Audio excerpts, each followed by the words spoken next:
एक आदमी तपस्या कर रहा है, स्वार्थी आदमी, मन में स्वार्थ है, पड़ोसी का दुख देख करके खुश होता है। अगर पड़ोसी सुखी हो गया तो उसे दुख होता है कि पड़ोसी सुखी कैसे हो गया। वो आदमी शिव जी की तपस्या कर रहा है और उसी के पास थोड़ी दूरी पर उसका पड़ोसी तपस्या कर रहा था। उसको बड़ी आग लग रही थी देह में कि मेरा देखा देखी मेरा पड़ोसी तपस्या कर रहा है। और जो पड़ोसी था बेचारा निर्मल बुद्धि का, निर्मल दिमाग का, निर्मल चरित्र का, उसके मन में कोई खोट नहीं थी। तपस्या पूरी हुई, शिव जी प्रकट हुए, कहा बेटा मांगो क्या चाहते हो। पहले इसी के पास आया जो स्वार्थी आदमी था।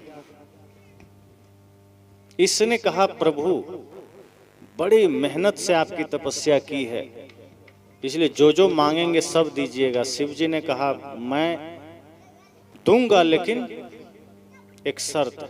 कहा क्या? कहा तुम जो कुछ भी मांगोगे, देखो तुम्हारे पड़ोस में एक आदमी तपस्या कर रहा है, उसको डबल मिलेगा। अब इस आदमी का दिमाग ही उड़ गया। कहा शिव जी हमारे साथ खेल कर गए, इतना मेहनत से तपस्या किए, अन्न पानी त्याग करके इस धूप में बैठे, ये हमारे साथ मजाक कर रहे हैं। और शिव जी को भी कभी सोच में नहीं आया होगा कि आदमी इतना चालाक निकलेगा। वो धरती का आदमी था, उस शिव जी से भी आगे निकला। उसने कहा ठीक है प्रभु दे दो, हमारे पास उसका भी रास्ता है, निकाल लेंगे। कहा ठीक है। अब पड़ोस में जो आदमी तपस्या कर रहा था वो खुश हो गया कि मुझे तपस्या करने की जरूरत ही नहीं थी, वो जो भी मांगेगा मुझे डबल मिलेगा। शिव जी ने कहा तथास्तु। अब वो शिव जी ने सोचा क्या मांगेगा, हीरा सोना चांदी जवाहरात घर द्वार परिवार, यही तो मांगेगा। अगर ये 1 लाख रुपया मांगेगा पड़ोसी को 2 लाख मिल जाएगा, सीधी बात। ये कहेगा मुझे 1 बंगला चाहिए, पड़ोसी को 2 बंगला मिल जाएगा। लेकिन वो आदमी चालाक था, अपना सुख भले ही ना हो, दूसरे को सुख तो मिलना ही नहीं चाहिए।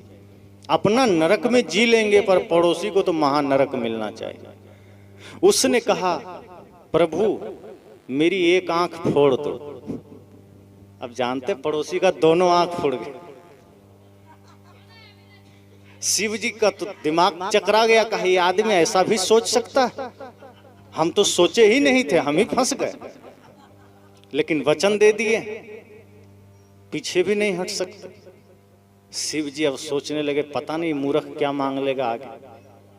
अब शिव जी डर रहे हैं कि मैं फंस गया, अच्छा होता इसको जो चाहिए था दे देता, मैं पड़ोसी को झूठ मूठ के फंसा दिया। कहता अब क्या चाहते? कहा प्रभु मेरा एगो टांग भी तोड़ दो।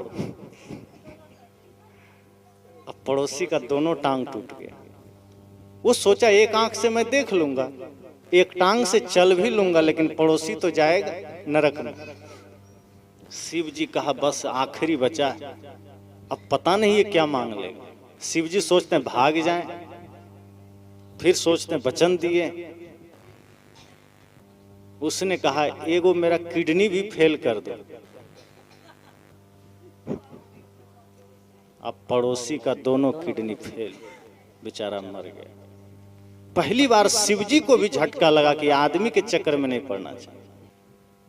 दूसरों के लिए सुख की कामना आदमी करता ही नहीं। आदमी जब भी मांगता है गुरु से, भगवान से, प्रार्थना भी करता है, पूजा भी करता है, तो दूसरे के दुख की ही कामना करता है।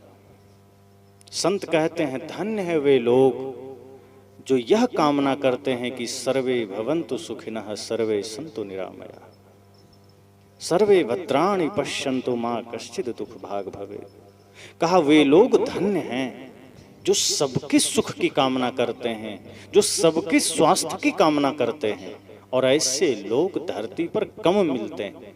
संत कहते हैं आप वैसा ही बन जाइए, फिर देखना जीवन में कितना आनंद मिलेगा। लेकिन हमारी आदत दूसरों को गड्ढे में गिराने की